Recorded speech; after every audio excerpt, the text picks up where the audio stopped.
Hey party people, what I have for you today is a very common and ubiquitous MasterLock number 140. You will commonly see these on gym lockers, sheds, gates, pretty much anything you can imagine because you can pretty much buy these anywhere and they're fairly inexpensive. And of course, not fully understanding the compromises that a lock like this makes or has inherent in its design, people trust their valuables to such a lock.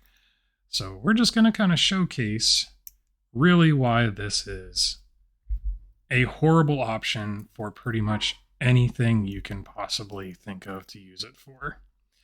So what we have here though is a brass body padlock. As you can see, this is a 4-pin lock, and it does in fact have some security pins in it, which is another one of the more misleading things about it. If you were to look at the package, it's going to tell you, oh yeah, this has security pins, this has anti-pick resistance, this has all of these features to keep your valuables safe at a super low price point. Well, the unfortunate truth is, regardless of the security pins that are in here, they're really not good for much more than perhaps getting a feel as a beginning picker for what spool pins behave like.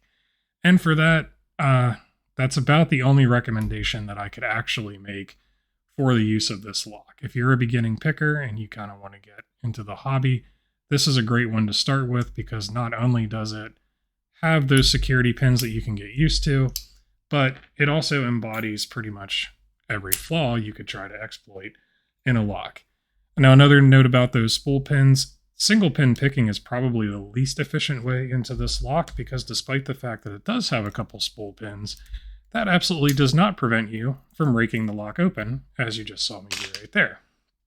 But in my opinion, the most egregious flaw in this lock, apart from all of that, is susceptibility to a comb picking attack.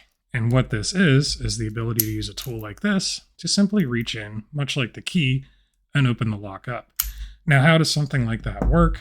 Well, I'll come over here to my acrylic lock so I can kind of showcase this. It's not going to work on this lock. It could, but I don't have a comb pick that has 7 pins. But effectively what happens here is there's enough space above the pin chambers that you can reach in and you can push not only the springs and the driver pins, but the key pins all above the shear line. And once you do that, you can just turn the cylinder and open the lock.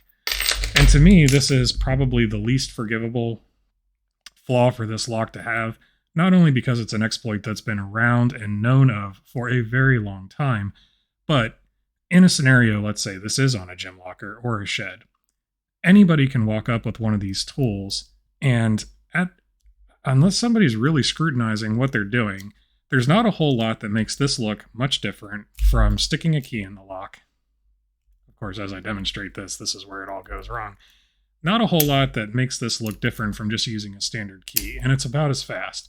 So anybody walks up to this with the right tool, they can unlock this just as if they were the actual owner in possession of the key. And that, I think, is probably the worst flaw about it apart from everything else. Anyway, though, if you're using any Master 140s for anything in your life, I would suggest that you replace them with a better lock. What is a better lock than this, you might ask? I'll have some coming up on the channel that I think are very suitable replacements, actually excellent replacements for the kind of use cases that you might have around this. But not to keep you waiting for some of those, I'll just throw out, go to your local Ace hardware store. Pretty much any of the brass body padlocks that look similar to this that are under the Ace brand are not only much better than this, but actually pretty fantastic locks. Unless they've changed since I've last looked at them. But that aside, we'll take a look at some of those Ace locks in some upcoming videos. As for this one, thank you guys very much for watching. I do truly appreciate it. And until next time, take care. I'll catch you later.